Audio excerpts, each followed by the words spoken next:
Antes de empezar con el vídeo, quisiera pedirles por favor, que se suscribieran y activaran la campana de notificaciones, para que así apenas suba un nuevo vídeo, o haga una publicación al respecto de algún nuevo fanfic, YouTube se los haga saber lo más pronto posible, y no se pierdan nada relacionado con el canal, así estarán al pendiente de todo fanfic de su interés.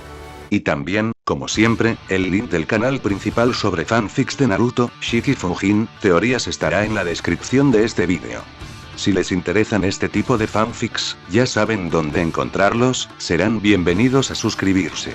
Hola gente, aquí su servidor One for All for One, teorías, espero que todos ustedes se encuentren bien, donde quiera que estén. Este fanfic está titulado como, ¿qué hubiera pasado si Izuku despertaba su Kirk? O, Green Tea Rescue. O su traducción al español, rescate de té verde. Cabe decir que este fanfic no me pertenece, todos los créditos a SS3DJ. ¿Quién es el creador de este? Sin nada más que decir, empecemos con el fanfic. Descargo de responsabilidad. My Hero Academia, así como todo elemento o caracteres utilizados en este fanfic, pertenecen a Koei Horikoshi y sus respectivos creadores. Capítulo 66. Nos volvemos a encontrar. Cuando Inko dejó a Eri con los Bakugous, prometiéndole que si se portaba bien, mañana tendría pastel de manzana de postre, Mitsuki la llevó aparte para contarle qué demonios estaba pasando. No le importaba cuidar de la pequeña, pero que Inko dijera que planeaba salir por la noche, bueno, eso le había llamado la atención. ¿Qué clase de salida iba a tener? Inko se echó hacia atrás el chal para mostrar el vestido, y Mitsuki miró boquiabierta y señaló, reconociendo instantáneamente que el vestido era uno que le había dado a su amiga para que pudiera usar algo lindo cuando finalmente dejara Isashi y quisiera tener una noche en la que arrastraría a alguien al hotel del amor más cercano. Con los hombros al descubierto, solo un diminuto tirante fino alrededor del cuello impedía que el terciopelo verde, oscuro y casi negro, dejara al descubierto su blusa. Aunque, por la forma en que el resto del vestido se ceñía y acentuaba sus curvas redondeadas, la única forma de que se le cayera era si alguien se arrodillaba bajándolo. Cuando Inko dijo que podría llegar un poco tarde a recoger a Eri, Mitsuki lo dejó claro. Si no la recogía mañana por la mañana, le daría una bofetada. Antes de irse, Mitsuki tenía una última pregunta. ¿Toshinorio Chitose? Inko sonrió suavemente y dijo que tenía la sensación de que un vestido como ese le provocaría un ataque al corazón a ese pobre hombre, lo que provocó un falso jadeo de escándalo en Mitsuki. Inko, parece que sales con malas intenciones. Nensouki le devolvió la sonrisa, con una chispa en los ojos y una voz ronca. Esta noche no se trata de portarse bien. Inko se sorprendió un poco, mientras caminaba por las calles de Amamatsu hacia los rascacielos del distrito de restaurantes, de no haberse acobardado. No porque estuviera metiendo las narices en una situación que podría lastimarla. No, la muerte ya no tenía el mismo terror que antes. Quizás estar tan cerca de la muerte la había jodido más de lo que creía.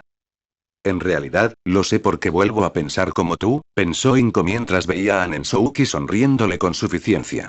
Su oscuro reflejo no estaba en su viejo uniforme verde militar, sino en el viejo vestido de retazos que usaba para sus citas, cortado y cosido para hacer sentir a cierta persona antes de ser imbécil de una manera muy específica. La muerte no era lo que iba a enviar a Inko de vuelta a casa. Era que todo su plan, si así se le podía llamar, dependía de que tuviera el atractivo sexual para volverse una auténtica Casanova y enamorar a Chitose. Chitose había coqueteado con ella hacía unos días y parecía muy emocionada ante la idea de cenar juntas. Inko observó el edificio al que se dirigía, donde había un restaurante muy elegante en los áticos. Sí, muy emocionada. Pero estaba eso, y luego estaba la suposición de que ella, la mujer rolliza que era, tenía el encanto, la confianza y, dicho sin rodeos, la energía sexual dominante necesaria para poner de rodillas a otra mujer adulta. Incluso en su mejor momento, esta no era una pelea en la que tuviera mucha experiencia. No era como si coqueteara y se abriera paso tranquilamente en las fortalezas de la Yakuza. Conducía un camión y salía disparada. De rodillas es solo metafírico. Nensouki puso los ojos en blanco. Al igual que todo el seto podado es una metáfora, ¿eh? Dios mío, no estoy listo para esto. No soy James Bond. No puedo simplemente... Dios mío, Inko. ¿Qué? De repente, oír su nombre impidió que la poderosa MILF, ex psicoterrorista y asesina de yakuzas, se rindiera y calificara todo el plan de Fubar. Inko había llegado al edificio y Chitose la esperaba. Y. Oh Dios mío. Si el vestido negro de verano que Inko había visto antes a Chitose le quedaba espectacular a la mujer azul, dejándole saber al mundo que era guapísima y que estaba fuera de toda duda, lo que llevaba ahora gritaba, no, transmitía un mensaje completamente diferente y más intenso. Era una diosa sexual e iba a tener a alguien gritando de felicidad incoherente al final de la noche. Estoy jodido. Sí, creo que ese es su plan. Chitose se pavoneó hacia adelante con una sonrisa y un propósito sensual. El vestido de cóctel era como una segunda piel, la tela negra se ceñía a su cuerpo. La parte superior era una faja de tela que rodeaba su cuello, se cruzaba en X sobre el cuello y se estiraba sobre sus pechos, cubriendo la parte superior, pero dejando su escote, la parte inferior de sus senos y la mayor parte de su abdomen superior completamente al descubierto, una ventana abierta de suculenta piel azul. Justo por encima de su ombligo, el vestido la rodeaba, cubriéndola pero ceñida a sus caderas. El vestido terminaba justo a la mitad del muslo, dejando sus voluptuosas piernas desnudas hasta las rodillas. Sus tacones de aguja de cóctel hacían clics agudos a cada paso, los tacones de daga empujaban a Chitose de puntillas, dándole a la mujer varios centímetros más de altura. Inko ya había pasado el punto de no retorno y parecía que estaba golpeando muy por encima de su categoría en el juego ofensivo de encanto. Míralo así. Ganas y obtienes respuestas a tus preguntas. Y probablemente, sexo intenso y excitante. ¿Y si pierdo? Podrás tener sexo realmente caliente y extraño. Inko se tomó un momento para calmarse y se preparó para la pelea más difícil de su vida. Bien. Hora de ir completamente conmocionada, no revuelta. Ni Midoriya ni Nensouki estaban dispuestos a tomar crédito por esa horrible línea. Y Miko dio un grito de sorpresa cuando algo pequeño y peludo salió disparado de entre los arbustos y cayó justo sobre su pie. Maldita ardilla, murmuró. Había superado toda la basura de uno, ve y fue un bicho lo que la hizo reaccionar. No le digas a nadie que viste eso, le ordenó a Koji, quien estaba ocupado mirando a cualquier lado menos a ella. Chico inteligente. Los arbustos crujieron y otra criatura cruzó el camino corriendo. Luego, otra. Pronto, ardillas, conejos y otros animales peludos corrían como locos por el camino, como si llegaran tarde al arca. Y Miko soltó una risita. Apuesto a que las tácticas de miedo de uno, ve tienen a todos los pobres animales alterados. Eso, y Miko casi se muerde la lengua cuando varios osos negros grandes saltaron, un pequeño detective a toda velocidad, dejando a ambos estudiantes completamente quietos hasta que terminó la estampida. Madre mía. Supongo que ahora sabemos qué los apresuró. Un montón de Winnie the Pooh tienen hambre, madre mía. Esos fueron como 10 malditos osos. ¿Qué demonios? Y Miko tuvo que tomarse un momento. No importa lo duro que seas, si los osos se cruzan en tu camino de repente, te estás tomando un momento. ¿Sabes? Nunca he visto un oso, ¿eh? Y Miko sintió que Koji la agarraba de la muñeca y se plantaba, impidiéndole seguir. Se sorprendió un poco por su insistencia en asegurarse de que no se moviera. Maldita sea, cuando no quiere moverse, no se mueve. Es fácil olvidar que, a pesar de su comportamiento amable, Koji era un niño grande. Bueno, miedoso, sigamos adelante, sonrió. No deberías ser el que menos miedo a los animales tiene de, todos aquí. Y Miko miró a Koji. Y no estaba asustado. A la gente le gusta confundir las palabras, pero lo que se dibujaba en el rostro de Koji era algo más que asustado. Era miedo. Un miedo profundo, inquietante y creciente. Lo cual no encajaba en absoluto con el momento. Oye, ¿qué? Los animales. Los grandes ojos de Koji escudriñaban el bosque. La forma en que inclinaba la cabeza indicaba que escuchaba atentamente. Su voz era tranquila pero tensa. El miedo superaba la ansiedad de hablar con los demás. ¿Eh? ¿Y qué hay de ellos? Solo unos osos cazando, ¿no? Koji negó con la cabeza. Eso no era cazar. Era correr. Huir. Todos huían. Incluso los osos y otros depredadores. Todos los animales huían de, Koji dejó de mirar y escuchar cuando algo lo golpeó. Se han ido todos. Y Miko miró a su alrededor. ¿Se ha ido? ¿Por eso está tan silencioso? Todo estaba en silencio. Un silencio sobrenatural. El bosque estaba demasiado silencioso y eso estaba despertando los instintos de Himiko. ¿De qué huyan los animales? Muerte.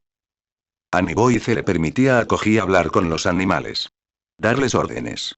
Los animales no podían responderle, pero Koji entendía el lenguaje corporal de cada uno. Sabía lo que significaban el canto de un pájaro o los ladridos de un perro.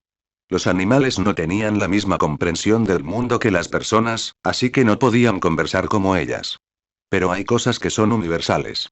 La muerte era algo que cualquier persona o cosa viva entendía. La mano de Himiko se dirigió a su cintura.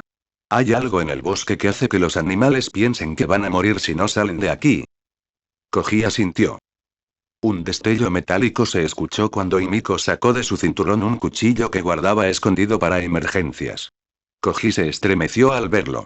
Su expresión pasó de la sorpresa a la confusión cuando Himiko giró la hoja en su mano y le ofreció la empuñadura. Toma. Los grandes ojos de Koji miraron el cuchillo y luego a Himiko. Empezó a negar con la cabeza, pero Himiko no se dejó vencer. Escúchame. Si todos los animales corren, no puedes usar tu don, ¿verdad? No sin gritarles para llamar su atención. Koji frunció el ceño y asintió solemnemente. Con los animales ya en pánico, sería muy difícil controlarlos. Tendría que ser ruidoso, y dudaba que Himiko quisiera que llamaran la atención. Entonces necesitas saber defenderte. Le acercó la empuñadura. Así que cógetelo ya. Negó con la cabeza y Himiko gruñó. Maldita sea, sé que tienes miedo, pero no puedes ser un cobarde, ¿verdad? Necesitas saber pelear. Eres mejor que yo, replicó Koji en voz baja pero con firmeza. Enfrentarse a gente aterradora le costaba, pero sabía que el cuchillo debía ser usado por quien realmente pudiera. El rostro de Himiko se suavizó al comprender lo que Koji estaba haciendo. Eres un buen tipo, Koji. Estaré bien. Podré trabajar mucho mejor sabiendo que podrás defenderte con esto. ¿De acuerdo? En otras palabras, si no lo cogía, Himiko no podría hacer lo suyo porque también estaría preocupada por su seguridad. Así que toma el cuchillo y decidamos qué camino tomar. Bajando por el camino o dando la vuelta. Con un gesto tímido pero decidido, Koji extendió la mano para tomar el cuchillo. Pero al envolver el cuero sintético negro, vio el acero brillar en la oscuridad. No debería haber suficiente luz para eso. Himiko miró el cuchillo y la extraña luz azul que se reflejaba en él. Se giró y vio cómo el horizonte comenzaba a brillar con un azul intenso e infernal. Y, por encima del resplandor, se alzaba un denso humo negro. Todo provenía de un punto más adelante en el camino. Himiko contuvo el aliento. Están quemando el maldito bosque. Mierda. Ninguno lo dijo, pero sabían lo que significaba. Villanos. Yaoyorozu, Hirou, Bakugou y Uraraka se nos adelantaron, susurró Koji, respirando entrecortadamente mientras aferraba el cuchillo. Y el resto del 1B. Un instante después, Himiko salió corriendo, directo por el sendero, hacia la oscuridad. Koji resopló y bufó mientras se apresuraba a seguirla. La única advertencia que tuvieron las Wild Wild Pussycats y las parejas restantes de estudiantes de 1A antes de que su noche de diversión se convirtiera en una pesadilla, fue cuando Pixie Bob notó que había un olor a humo en el aire. Mandalay miraba hacia las montañas, sorprendido al ver humo negro elevándose sobre los árboles. Tiger, que había estado animando a los estudiantes restantes a prepararse para la prueba de valentía, se dio la vuelta. Levantó la vista, pensando que vería lo mismo que sus compañeros. Pero al hacerlo, vio por encima de la línea de árboles, oculta por el cielo nocturno pero en contraste con el humo negro como la brea, una nube de verde. Luego, dos rayos de verde brillante surcaron el aire como un rayo. Directamente hacia Pixie Bob. Tiger se lanzó hacia Pixie Bob, quien ni siquiera tuvo la oportunidad de registrar nada antes de que Tigre estuviera justo sobre ella, justo cuando los dos rayos verdes golpearon con golpes repugnantes. En ese instante, todos se congelaron por la sorpresa mientras miraban a los dos héroes que yacían en el suelo. ¿Qué? Gritó Minoru en estado de shock mientras Tenya y Shoto daban varios pasos apresurados hacia los héroes caídos. Mandalay rápidamente extendió la mano hacia el grupo. No se muevan. Mandalay necesitaba que los niños se quedaran quietos. De repente, se vio obligada a dividir su atención en varias direcciones. Sus amigos y compañeros estaban desanimados. Tenía que preocuparse por los niños. Estaba el agresor. Además, la incertidumbre de todo lo demás que estaba sucediendo. Como mínimo, necesitaba saber dónde estaban los niños, por si se veía obligada a interponerse entre ellos y el agresor. Mandalay extendió su telepatía, llamando a la pareja, conteniendo la respiración para ver si obtenía una respuesta. Mezo extendió los brazos, con la vista y los oídos fijos en todas direcciones. 20 metros arriba y 50 afuera, hay una sola persona en el aire. Entrecerró los ojos. Una capa verde y griega. ¿Un arco? Suyu contuvo el aliento. ¿No decían las noticias que Shigaraki recibió ayuda para escapar de un villano con arco y flecha?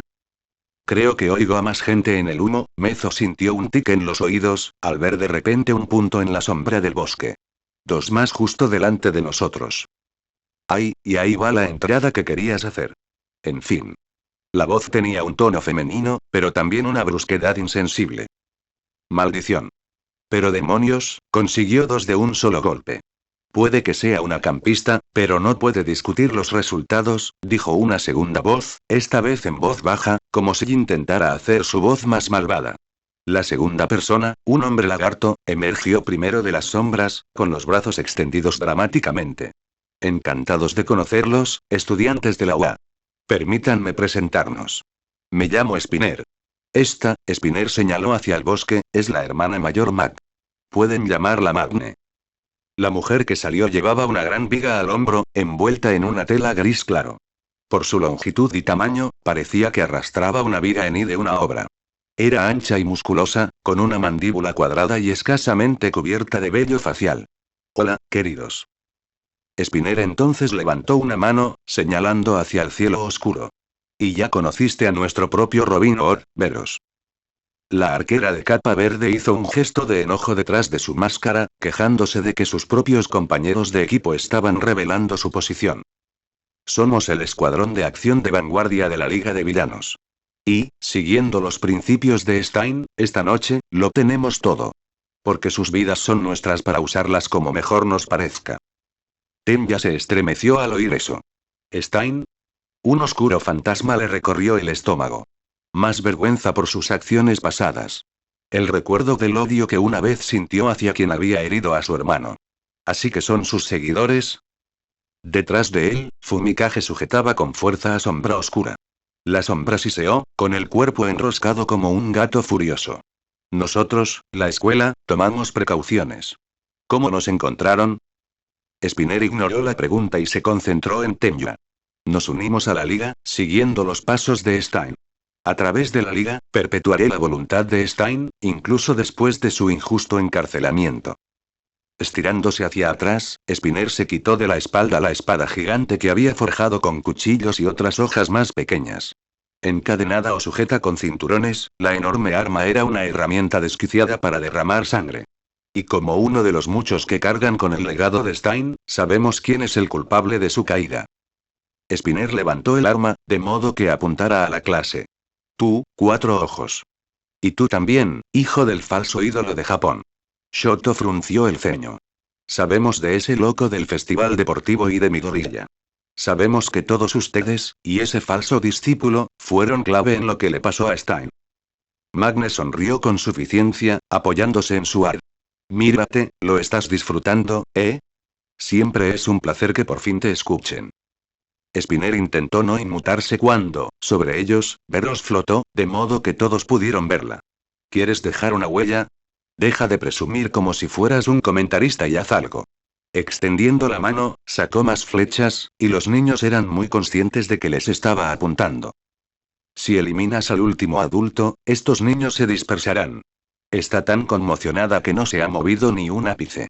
Spinner apuntó con su arma a Mandalay. A Magne no le importó. Bueno, gatita, el tiempo muere como el resto de tu EQ. Veros bajó la mirada y vio que la heroína no tenía una expresión de asombro, sino de concentración. Y en ningún momento, mientras maldecía que la habían obligado a cuidar a un grupo de novatos, se dio cuenta de que ninguno de los 2 que estaban debajo de ella había revisado los cuerpos de los héroes a los que había disparado. Se giró para apuntar a la heroína. No está en shock, idiotas. Ahora. Mandalay gritó, anunciando el contraataque. Tras el ataque inicial, Mandalay les había pedido a ambos que le indicaran que estaban bien. Pequeños toques en el suelo fueron la única señal que pudieron dar. Tiger rodó y se abalanzó sobre los dos villanos, arrancándoles la flecha del hombro. Al mismo tiempo, Pixie Bob, aferrándose a una flecha en el abdomen con una mano, golpeó el suelo con la otra, lanzando púas gigantes directamente hacia Veros, quien tuvo que esforzarse para flotar fuera de su alcance, disparando varias flechas para destruir algunas púas que se acercaron demasiado. Magne levantó su arma para bloquear el ataque de Tiger, mientras que Spinner retrocedió al ver que Mandalay se unía al ataque. Al mismo tiempo, gritó a todos en el campamento. Todos. Nos atacan 3 villanos. Hay más adentrándose en el bosque. Todos los que puedan moverse, regresen al campamento inmediatamente. Aunque se encuentren con el enemigo, retírense y no ataquen. ¿Me oyes, Kota? Vuelve al campamento.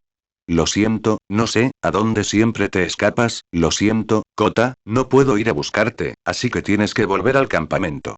Por favor, si alguien sabe dónde está, si lo ven, por favor, tráiganlo de vuelta.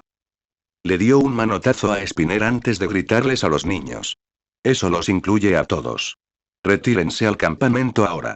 Su tono no dejaba lugar a discusión. Tsuyu, Shoto, Fumikage, Minoru, Mezo, Tooru, Masirao, y Toshi e incluso Mei claramente detestaban la idea de correr. Pero Tenya, a regañadientes, pronto los puso en movimiento. Pixie Bob, aún en el suelo, levantó un muro para cubrirlos mientras se retiraban en la oscuridad. Todos. Nos atacan 3 villanos. Hay más adentrándose en el bosque. Todos los que puedan moverse, regresen al campamento inmediatamente. Aunque se encuentren con el enemigo, retírense y no ataquen. Izuku se quedó paralizado al ver el humo y el fuego. Sabía que ninguno de los de 1B habría llegado tan lejos como para incendiar franjas enteras del bosque para esta prueba de valentía. Podría haber sido otra prueba, no le extrañaría que la UA desatara una catástrofe inesperada sobre las clases y las obligara a luchar contra un incendio forestal repentino, pero Aizawa había sacado a los alumnos para dar clases extra. Si esto fuera cosa de la UA, no lo habría hecho. Eso dejaba solo lo imposible, e Izuku se esforzaba por no pensar en ello. Un ataque villano era imposible. UA había tomado medidas para asegurarse de que no fueran un objetivo. Incluso llegó al extremo de mantener alejado a All Might. Así que, fuera lo que fuese, tenía que ser algo más. Eso era lo que Izuku había estado pensando hasta que la advertencia telepática de Mandalay destrozó esa desesperada esperanza. Sus palabras aún le daban la alarma en la cabeza mientras los pies de Izuku golpeaban el suelo, impulsándolo hacia adelante. El fuego estaba en lo profundo del bosque, donde se encontraban el 1B y los primeros grupos del 1A. La advertencia de Mandalay a los estudiantes de retirarse y no enfrentarse ni siquiera le había hecho caso. Koji, Katsuki, Kyoka, Momo, y Miko y Ochako estaban en medio del ataque. Y que se le condenara si daba media vuelta y huía. ¿Me oyes, Kota? Vuelve al campamento. Lo siento, no sé a dónde siempre te escapas, lo siento, Kota, no puedo ir a buscarte, así que tienes que volver al campamento. Por favor, si alguien sabe dónde está, si lo ven, por favor, tráiganlo de vuelta. Izuku se detuvo de golpe, respirando hondo por la nariz. Con los ojos muy abiertos, se giró y miró hacia arriba, donde apenas podía ver una pequeña colina rocosa que se alzaba sobre la línea de árboles. ¿Nadie sabe del escondite de Kota? La mente de Izuku corría mientras empezaba a pensar en las cosas. No tenía ni idea de cuántos villanos había. ¿Cuáles podrían ser sus dones, aparte de uno potencialmente basado en fuego? No sabía dónde estaba nadie del 1B, ya que no se había adentrado lo suficiente en el bosque como para haberse topado con alguno. Sabía quién estaba en el bosque ahora mismo por su clase, pero no dónde estaban. Suponiendo que aún estuvieran en el camino. Sabía dónde estaba Kota, pues lo había visto escabullirse antes. Sabía que, incluso si les decían que huyeran, si la situación se complicaba, algunos de los luchadores más peligrosos del 1A eran más que capaces de contraatacar si era necesario. Pero Kota no puede. A Izuku le dolió tomar la decisión. Pero también fue increíblemente fácil. Sabía que cualquier villano lo suficientemente estúpido o desafortunado como para toparse con Himiko u Ochako sería destruido por completo. Eso era lo que sabía y creía. Así que, en realidad, Izuku no tenía muchas opciones. Sus amigos podían defenderse, pero Kota no. Y bien. Vamos. Podía oír a Ochako gritar. Así que Izuku se dio la vuelta y salió corriendo del camino hacia el bosque, rumbo al escondite de Kota. Confiando en que Ochako podría cuidar de sí misma. Entonces Tomura extendió las manos, actuando con calma y sin confrontación. Supongo que estás un poco sorprendido de ver. Destruyan a este cabrón. Gritó Ochako furioso, mientras que Katsuki ya estaba levantando las manos, con explosiones que crepitaban y estallaban, creando un arco de luz naranja. No me digas qué hacer. La explosión fue un cono de fuego naranja y un ruido ensordecedor que atravesó el aire y el suelo, directo hacia el villano desprevenido. Su actitud descuidada, sin embargo, no se debía a una ingenua inconsciencia, sino a que sabía que no le darían. De entre los árboles, algo más negro que la noche surgió disparado, deslizándose a gran velocidad por el suelo y cubriendo la distancia entre la línea de árboles y Tomura. Enroscándose, las explosiones de Katsuki impactaron contra la masa negra, emanando fuego y humo de su cuerpo, mientras que, tras él, Tomura no se vio afectado en absoluto. Katsuki chasqueó la lengua con fastidio y bajó las manos lentamente, pero mantuvo las palmas hacia la zona del humo.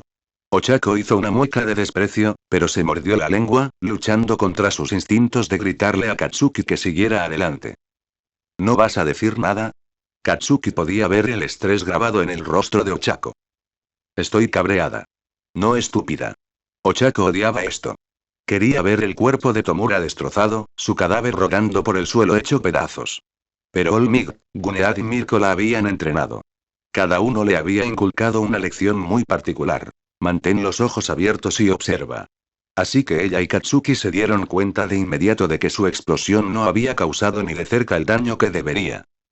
Incluso con todo lo que se había movido para bloquear el ataque de Katsuki de manera que evitara que el calor y el fuego pasaran, no había razón para que Tomura pudiera simplemente quedarse donde estaba y no ser enviado a rodar hacia atrás solo por la fuerza conmocionante de la explosión. Y aún así permaneció allí, inmóvil como una estatua. Completamente ileso. Luego vino la explosión. Katsuki había lanzado uno de sus ataques más potentes, con la intención de joder al espeluznante bastardo. Destellos del cuerpo sin vida de Inko lo llevaron a usar mucha más fuerza de la habitual, pero en ese instante, no le interesaba nada más que convertir a Tomura en una masa carbonizada en el suelo. El impacto del ataque de Katsuki debería haber abierto un cráter y levantado una nube de fuego y humo. Y aunque sin duda hubo una explosión cuando impactó, no fue ni de cerca la que debería haber sido. De alguna manera, al impactar a la cosa negra, ésta se había debilitado enormemente. Mierda, mierda. Katsuki odiaba que el efecto le recordara a algo que había visto. Ochako estaba de acuerdo. ¿Absorción de impactos? Ambos habían visto al gnomo de la USJ pasar por las explosiones de Katsuki. Y esto les parecía extrañamente similar. Quizás. Katsuki entrecerró los ojos mientras la cosa negra empezaba a desenrollarse. Ese cabrón negro los destrozó. Pero no hizo eso. Ochako asintió. Casualmente, parecía lo mismo, pero había una diferencia. El gnomo USJ no había afectado a las explosiones. Simplemente no le afectaron. Lentamente, la cosa negra comenzó a desenrollarse, dándoles a Ochako y Katsuki una buena visión de lo que ahora se interponía entre ellos y descuartizando a Tomura. Su piel negra delataba su monstruoso origen como gnomo, pero a diferencia del que vieron en la Usgilos de Ciudad Osu, este tenía una forma mucho menos humanoide. La parte superior del cuerpo, el pecho, el torso y los brazos, eran las únicas partes que conservaban una apariencia humana, aunque estiradas. Más aún con sus brazos, que eran fácilmente el doble de largos de lo que deberían ser, con la piel negra tensa sobre músculos tensos, y dedos largos y desgarbados. El resto era más animal. El cuello del gnomo era largo y serpenteante. La piel negra colgaba alrededor de él y se plegaba hacia adentro, dándole al gnomo una capucha suelta que ocultaba su rostro del mundo, salvo por un par de brillantes ojos amarillos que perforaban la oscuridad. A lo largo de la espalda del gnomo, sobresaliendo de la vértebra, había protuberancias óseas negras deformadas que o bien tenían piel estirada sobre ellas, o bien las habían perforado por completo, dándole a la columna vertebral placas dorsales de aspecto horrible, del tamaño de nudillos. Aunque la parte superior, incluso con sus partes alargadas, seguía pareciendo humana, la parte inferior no. Su torso terminaba en la parte superior de un cuerpo que parecía una horrible cruza entre un lagarto o una serpiente y un centauro. Sus patas delanteras eran otro par de brazos, mucho más grandes que los de la parte superior, rebosantes de músculo, como si hubieran sido arrancados del Gnomu y luego transformados en este nuevo monstruo. Sus dedos terminaban en garras desgarradoras. ¿Y dónde debería estar el ombligo del gnomo? Ochako y Katsuki se sorprendieron al ver 2 hileras de largos colmillos. Su boca estaba justo en el estómago. Desde las patas delanteras agrandadas, el resto del cuerpo era largo y delgado, con 2 patas traseras cerca de la parte trasera. Estas eran en realidad piernas, mucho más pequeñas que las demás extremidades, con dedos con puntas de garra. Mucho más allá de las patas, su cuerpo continuaba hasta una larga cola prensil, casi tan larga como todo su cuerpo. En su extremo, un grupo de púas, algunas tan largas como un antebrazo y tan gruesas como dedos, listas para empalar a las desafortunadas víctimas. En definitiva, aunque no era una mole musculosa, este gnomo no dejaba de ser un monstruo. Sus brillantes ojos amarillos se entrecerraron al tiempo que un gruñido siseante escapaba de su larga garganta. Tranquilo, advirtió Tomura. Quédate ahí. El gnomo encapuchado giró su cuello de serpiente para mirar a Tomura, pero hizo lo que se le indicó. ¿Qué cobarde te vuelves a enfrentar tú mismo, eh? Dijo Katsuki furioso. Ochako no estaba segura de si intentaba sacar a Tomura de detrás del gnomo o si simplemente estaba actuando como siempre. Estás asumiendo que vine a pelear, dijo Tomura con un suspiro. Si hubiera venido a pelear, ¿crees que simplemente habría salido a tu encuentro? Ochako entrecerró los ojos. Claro. Solo estás aquí para... El comentario mordaz de Ochako se interrumpió de repente cuando una voz gritó en su cabeza. Al mismo tiempo, Katsuki también se estremeció. Todos. Nos atacan 3 villanos. Hay más adentrándose en el bosque. Todos los que puedan moverse, regresen al campamento inmediatamente. Aunque se encuentren con el enemigo, retírense y no ataquen. ¿Me oyes, Kota? Regresen al campamento. Lo siento, no sé a dónde siempre corres, lo siento, Kota, no puedo ir por ti, así que tienes que volver al campamento. Por favor, si alguien sabe dónde está, si lo ven, por favor, tráiganlo de vuelta. Cuando el mensaje se cortó, Ochako se dio la vuelta, escudriñando el horizonte con la mirada, y exclamó. ¡Oh, Dios! ¡Maldito cabrón! Gruñó Katsuki, dando un paso al frente. El cuello del gnomo encapuchado se giró y siseó una advertencia. A Katsuki no le impresionó, levantó una mano con la palma hacia arriba y dejó escapar pequeñas explosiones a modo de advertencia. Si sea todo lo que quieras, cabrón de la capucha. Tengo más de dónde vino ese primero. Los grandes brazos del gnomo alzaron su cuerpo, mientras sus garras se hundían en la tierra. En toda su altura, se alzaba sobre el adolescente furioso, mientras que su largo cuello dejaba que su cabeza se deslizara hasta la altura de los ojos, moviéndose como si estuviera listo para atacar. Oye. Tomura golpeó el costado con los nudillos. Te dije que te quedaras donde estás. Tengo asuntos que atender. Negocios. Ochako señaló hacia el horizonte azul brillante. Nos estás atacando, maldito. Ah, supongo que ese héroe con el don de la telepatía recibió una advertencia, ¿eh? ¡Qué fastidio! Pero cuando se trata de profesionales, en fin. Tomura despidió a Ochako con un gesto. El escuadrón de acción de vanguardia de la Liga de Villanos te está atacando. Estoy aquí para hablar. Hizo una pausa para darle un toque dramático, antes de señalar a Katsuki. A ti. Katsuki parecía furioso porque Tomura aparentemente quería hablar con él, mientras que Ochako sintió un nudo en el estómago. Entonces, a menos que quieras perder más tiempo. Tomura los observó y sonrió con sorna al ver que ambos parecían depredadores reprimidos. Oh. Apuesto a que esa heroína dijo algo como no luches contra los villanos. ¿No? Se rió de las caras de enfado de la pareja. Ja, ja, ja. Qué gracioso. ¿Y aquí están ustedes dos, intentando ser buenos estudiantes y seguir las reglas? Es una broma de mal gusto. Luego se volvió hacia Katsuki. Pero bueno, eso me da más de qué hablar contigo. ¿Y qué carajo tienes que decir? Gruñó Katsuki.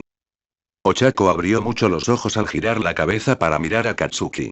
¿De verdad estás hablando con él? Mejillas rosadas, nos atacan. Los profesionales quizá quieran oír lo que este cabrón vino a decir, respondió Katsuki furioso. Ochako pareció disgustada y se alejó notablemente de él. De repente, su hostilidad no se dirigía solo a Tomura en ese momento. Algunos comenzaban a dirigirse a Katsuki. Bakugou. Gritó Ochako. Sus ojos se entrecerraron, con la muerte reflejada en ellos. Si alguna vez traicionas la confianza que Deku te ha dado, te mataré. Esa confrontación en el pasillo después de los exámenes finales, esa advertencia directa, estaba burbujeando en las mentes de ambos adolescentes. Katsuki frunció el ceño. Que te jodan. Ochako no se rindió, ni siquiera se molestó en ocultar su abierto desprecio.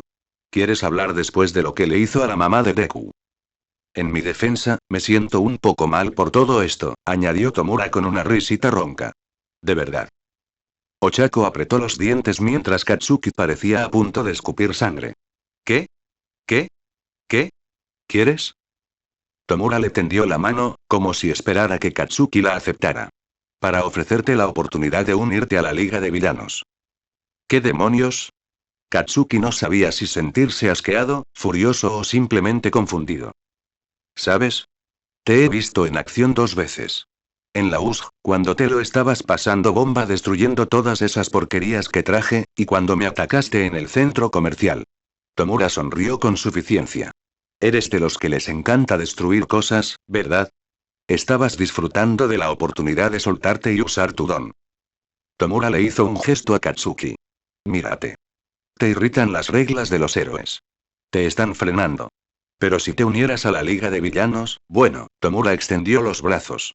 Podrías destruir y causar tanto caos como quisieras. Se acabó contenerte. Se acabó dejar que te controlen. Katsuki lo fulminó con la mirada mientras Ochako estaba a punto de rechinar los dientes por lo tensa que estaba. Si lo piensas, porque así funciona el mundo, siempre serás un prisionero. A los héroes no les gusta la gente como tú y yo. Ni nadie de mi liga. Cuestionamos su autoridad y exigimos el derecho a ser nosotros mismos. Pero porque somos diferentes, porque vemos el mundo tal como es, una farsa sostenida por un solo pilar, somos perseguidos. Le devolvió la mano a Katsuki. Pero si lo destruimos todo, podremos ser libres. Tú podrás ser libre. ¿No es eso lo que quieres? Ochako se dio cuenta de que contenía la respiración mientras esperaba a ver qué pasaba, con la mirada fija entre Tomura y Katsuki. Diferentes escenarios se desarrollaban en su cabeza. Casi todos empezaban igual, y Ochako se preguntaba si podría salvar la distancia que la separaba de Katsuki antes de que él la apuntara con las manos. Y rompiéndole el cuello. Las manos de Katsuki temblaron. Las piernas de Ochako se tensaron cuando comenzó a lanzarse hacia adelante. Solo para dar un paso cuando Katsuki levantó una mano, agarrándose la muñeca con la otra para mayor apoyo, y apoyándose con la palma hacia Tomura y el Nomu. El don de Katsuki emitió varios crujidos y crujidos antes de desatar una explosión más grande que cualquier cosa que Ochako le hubiera visto lanzar antes. La fuerza la derribó y la hizo rodar hacia atrás. Incluso Katsuki fue lanzado hacia atrás por la fuerza de su propio ataque. Aterrizó de lado y rodó hasta que él y Ochako quedaron prácticamente enredados en el suelo. ¿Qué carajo fue eso? Gritó Ochako mientras se frotaba las orejas. Mi maldita respuesta. Katsuki se enfureció mientras intentaba desenredarse. Ese cabrón cree que somos iguales. Que acepte su oferta y se la meta por el culo pálido y necesitado de bálsamo labial. Quiero ganar, imbécil. Y he visto la cara que pone All Might cuando les gana, villanos de mierda. Liberando una mano, señaló a Ochako. En cuanto a ti y tu paranoia, su voz se apagó al ver que Ochako no lo miraba a él, sino a lo que debería haber sido un cráter. Al girarse, apretó los dientes. ¿Qué demonios? El humo ya se estaba disipando, algo impensable tras una explosión tan grande como la que Katsuki había disparado, y el Nomu estaba de nuevo perfectamente alineado entre él y Tomura. Una vez más, había disminuido la potencia del ataque de Katsuki al impactar. Tomura, ileso, se sacudía la ropa de la suciedad que le había salpicado. Maldita sea, mierda barata de shock absorción, dijo Katsuki furioso mientras se ponía de pie. Ochako se había puesto de pie, aunque seguía agachada. Tenemos que quitarnos de en medio a ese Nomu si queremos llegar a Shigaraki. La cabeza del Nomu se crispó. Katsuki la miró y chasqueó la lengua. Tienes la misma mirada que ese maldito nerd. Ochako levantó la vista. Es la mirada que pone cuando está a punto de hacer una tontería descabellada. Voy a cargar contra el Nomu. Mierda, maldijo Katsuki, pero no estaba exactamente aprovechando la oportunidad de decirle que dejara de contarle su plan. Mira a su alrededor. Absorbe el impacto de tus ataques, pero no todo. Señaló hacia el suelo destrozado. Así que aún queda algo de fuerza. Apuesto a que, sea cual sea su don, es una versión más débil del que tenía el otro gnomo que nos atacó en el Usg. Ese aguantaba los golpes de Olmigt. ¿Y?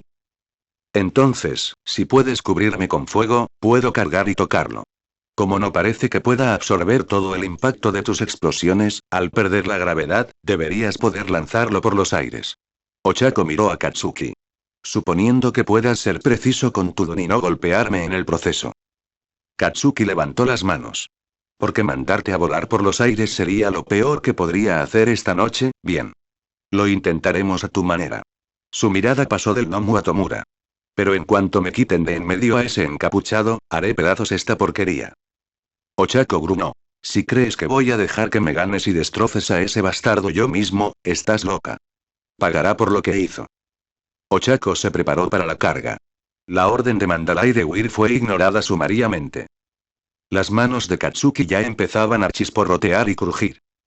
Entonces, la puta redonda se callará la boca. Pero esta vez, ningún fuego impedirá que te rompa el cuello. Retorcida e inhumana, una nueva voz resonó en la oscuridad del bosque, siseando y teñida de malicia desquiciada, y reverberando con un eco antinatural en su interior. No me compares con esa basura. Se oyó caer un alfiler en los siguientes segundos mientras Ochako y Katsuki tenían que deducir que quien hablaba era el gnomo encapuchado. La boca con colmillos en su abdomen gruñó y siseó mientras su larga cabeza giraba para mirar a Tomura. Se acabó la charla aburrida. Quiero lo prometido.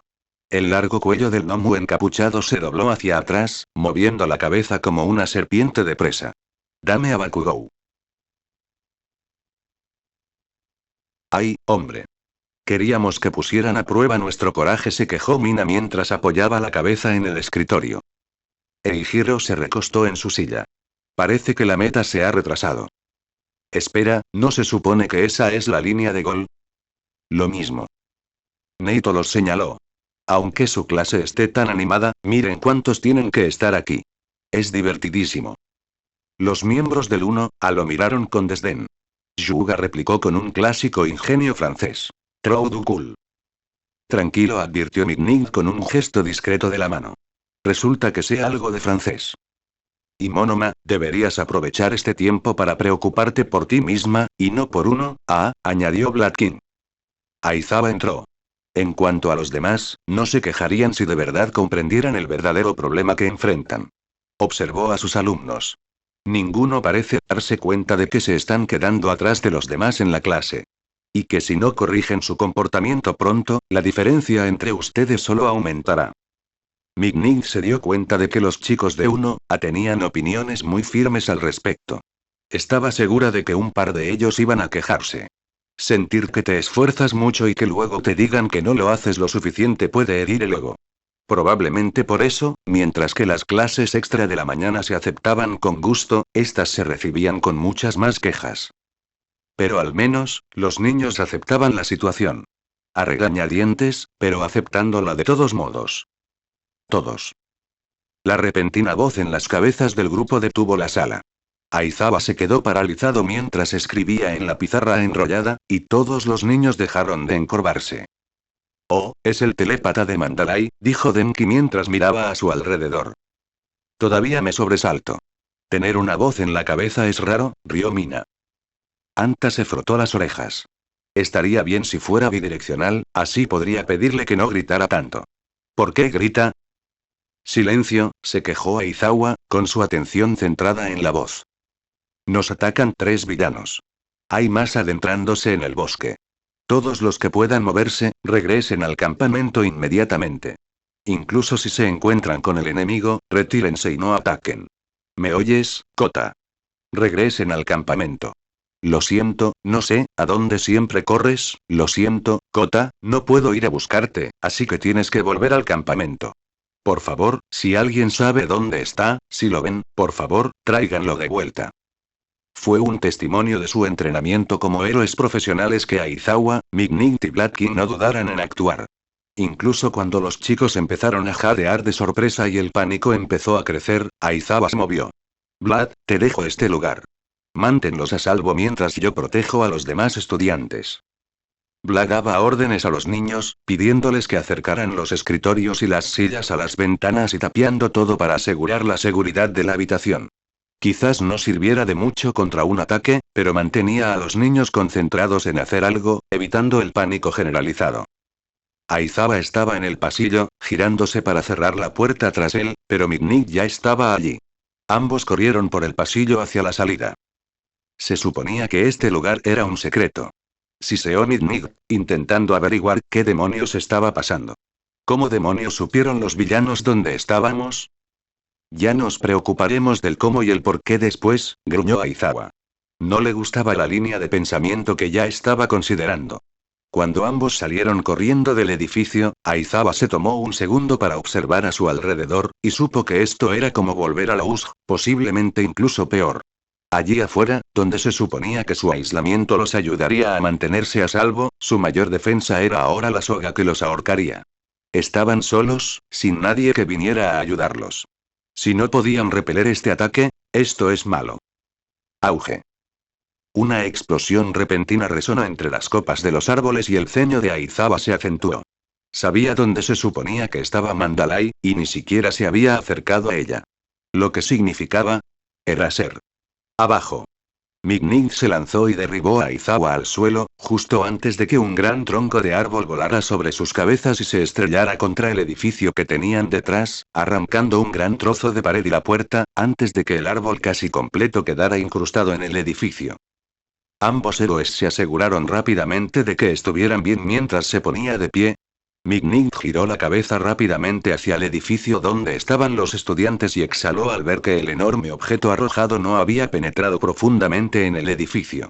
La mayor parte del daño se había limitado al exterior gracias al ángulo con el que había llegado el proyectil. Mignit. Ojos al frente, gruñó Aizawa. Se bajó las gafas protectoras y puso una mano en su tela de captura. Este podría ser un problema. Mignit se giró y siseó. De entre los árboles, en el claro, surgió un villano con aires de experiencia. Si él había sido quien arrojó el árbol, era fuerte. Pero sabía que Aizawa ya lo tenía en la mira, así que la fuerza no debería ser una opción. Aunque, al ver las demenciales mutaciones del hombre, cabeza de lobo, garras y cola de reptil, fácilmente podría haber otros factores en juego. El hecho de que se acercara a ellos con naturalidad, con un puro entre los dientes, desprendía una confianza alarmante. Quimera aspiró una bocanada de humo de cigarro y lo expulsó mientras se sacaba el grueso rollo de tabaco del hocico y lo sostenía entre dos dedos, señalándolos a ambos. Ustedes dos. Probablemente dos de los mayores dolores de cabeza de toda esta operación. No saben el dolor de cabeza que tuve que soportar para convencer a ese ninja del centro comercial de que se quedara en el bosque y me dejara encargarme de ustedes dos. Miró hacia el edificio. Black King también está ahí, ¿verdad? ¿Cuidando a los niños? Se metió el puro entre los dientes y dio otra calada profunda. Borrado, sonámbulo y control de sangre si el tercer héroe decide dejar a esos estudiantes tuyos. Sí, esa mierda crujiente no habría durado mucho aquí. El último puro cayó y Quimera arrojó los pequeños restos a la hierba. Me llamo Quimera. Bienvenidos a la noche en que tu mundo termina. Inko nunca se había considerado una mujer que se dejara llevar por los pecados de la carne. No era tan superficial ni grosera como para dejarse llevar por el placer físico y abandonarse a sí misma. Incluso de joven, tenía el control. Pero que Dios la protegiera, si lo que le estaban haciendo ahora mismo no iba a hacerla gemir de una forma que probablemente la llevaría a la cárcel y a pasar el resto de su vida en una lista de vigilancia del gobierno. Pero lo que le estaban haciendo a su lengua debería ser criminal. Chitose sonrió mientras se inclinaba hacia atrás, con los ojos llenos de alegría y conocimiento. Sabía lo que acababa de hacerle a Inko y no se molestaba en ocultarlo. ¿Ves? Inko no se atrevía a decir nada en ese momento. ¿No es ese el filete más tierno y jugoso que has probado en tu vida? Preguntó mientras dejaba el tenedor.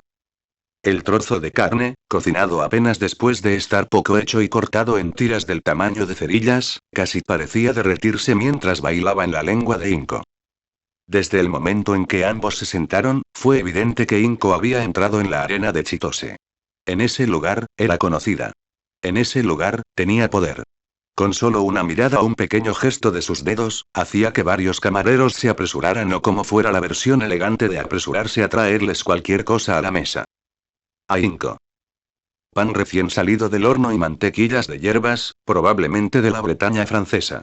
Su copa de vino tan pesada y gruesa que probablemente era de cristal transparente, y el oro que la adornaba era completamente auténtico, nunca se vaciaba. Siempre había alguien dispuesto a servir de una botella que Inco estaba segura no solo era de la época anterior a Kirk, sino de un año que tenía uno delante. Carritos con platos llenos de aperitivos que, Inco estaba segura, un solo pedido de uno habría sido lo que gastaría en comestibles durante al menos 2 meses. Los aperitivos también fueron la primera, y definitivamente no la última, vez que Chitose se arriesgó a alimentar a Inco. Siempre inclinada sobre la mesa. Siempre asegurándose de que Inco viera exactamente lo que ella quería que viera. Literalmente estás comiendo de la palma de su mano, advirtió Nensouki la tercera vez que Chitose lo hizo. Aunque su yo más joven lo había dicho mientras se servía otra copa de vino. Un día, dijo finalmente Inco cuando estuvo segura de que podía emitir sonidos que no hicieran resaltar el monóculo de una persona rica, me dirás por qué sientes que este restaurante es tuyo. Chitose sonrió con sorna desde detrás de su copa mientras bebía un sorbo de vino. Ah, ¿sí? Curioso. ¿Accionista? Chitose dejó su copa y examinó los diferentes platos principales. De nuevo, al igual que con los aperitivos, estaba llevando la comida y el vino a un nivel extremo y desenfrenado. Un solo plato principal no tenía mucha comida, y Chitose se aseguraba de que ambos se saciaran para que la noche se alargara lo necesario. Oh, seguro que tengo algo. Pero no me considero accionista mayoritaria. Inco tomó su cuchara y la removió perezosamente en una sopa de puerros rojos. Entonces quizás sea más sencillo. ¿Tienes algo contra el chef ejecutivo? Chitose dejó escapar un grito ahogado, dramático y escandaloso. Dijiste que eras periodista antes. Chitose se llevó una mano al corazón. ¿Me acusarías de hacer algo tan horrible? La actuación que demostró haría que la mayoría de las estrellas de telenovelas españolas dijeran que debería dejarlo. Inco la miró fijamente. Eres una periodista que, de alguna manera, llegó a directora ejecutiva. No te quedes ahí sentada diciendo que no sabes chantajear a la gente. Inco terminó con una sonrisa de aprobación. Una mirada ardiente. Demostrando que no solo aprobaba la idea, sino que disfrutaba de ella. Chitose sonrió con suficiencia y, sin una pizca de vergüenza, se jactó. De acuerdo. Quizás lo habría hecho. Pero no en este caso. Se inclinó, con la barbilla apoyada en las manos. Pero si lo hubiera hecho, ¿no te importaría? ¡Qué comentario tan impactante!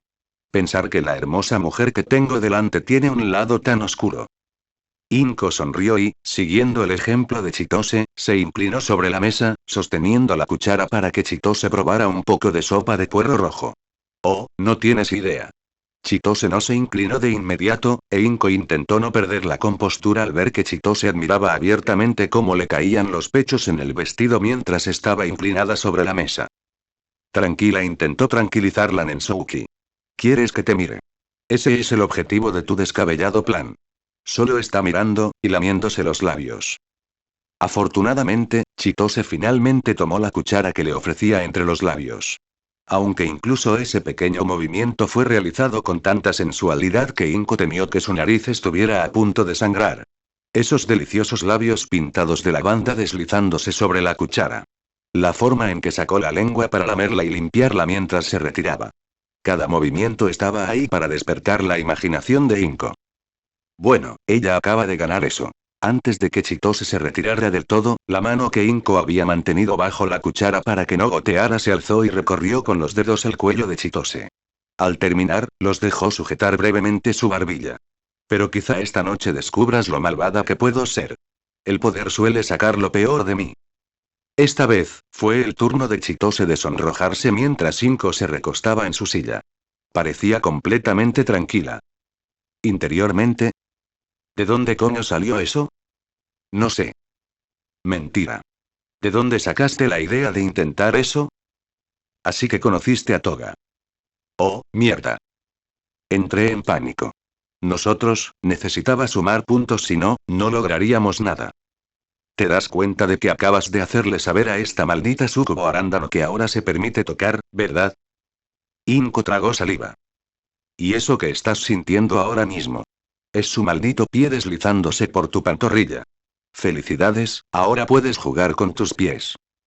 Chitose sonrió con picardía mientras su pie, oculto por el mantel, recorría lentamente la pierna de Inko, levantando el dobladillo de su vestido para acariciar suavemente la suave piel alrededor de su rodilla. Por suerte, soy una mujer muy poderosa. Chitose dejó que sus dedos se demoraran en el cuello de Inko, haciéndole cosquillas suavemente en la piel sensible mientras fingía mover algunos mechones de cabello de Inko detrás de su oreja, prestando mucha atención a la forma en que los ojos de Inko revoloteaban y su respiración se agitaba. ¡Ay, pobre mujer! ¿Cuánto tiempo llevas sin tener a alguien? Ahora era evidente para ella que había dado en el clavo con su anterior observación sobre Inko. Esta mujer estaba desesperadamente hambrienta de contacto. Durante el resto de la cena y mientras esperaban los postres, Chitose buscó todas las excusas posibles para asegurarse de estar en contacto con Inko. Jugando a alcanzar las cosas de la mesa para que su mano se posara sobre la de Inko. Aprovechando cada vez más la oportunidad para que Inko probara bocados, esta vez le ahuecaba la barbilla. Y, por supuesto, su jueguito, a ver qué tan alto podía subir el pie por la pierna de Inko antes de que pareciera que iba a explotar, había sido tan entretenido como divertidísimo. Había subido varios centímetros por el muslo de Inko. Quizás podría haber llegado más lejos si no se hubiera excedido y le hubiera hecho cosquillas en la suave piel con los dedos, haciendo que Inko se moviera y acercara las piernas. Esto no disuadió a Chitose. Simplemente volvió a trepar por la pierna de Inko como había empezado. Lenta pero seguramente, regresando a ese punto. En una sola comida he progresado más con esta mujer de lo que ese adulador iba a progresar en todo el año. Chitose le guiñó un ojo a Inko y rió entre dientes cuando se sonrojó. Una experiencia cercana a la muerte y ella viene a mí. Ay, Inko, tomaste la decisión correcta. Te dejaste arrastrar por este mundo. Debiste darte cuenta de que yo podía ser quien te liberara. Chitose confiaba en que recuperaría a Inko al final de la noche.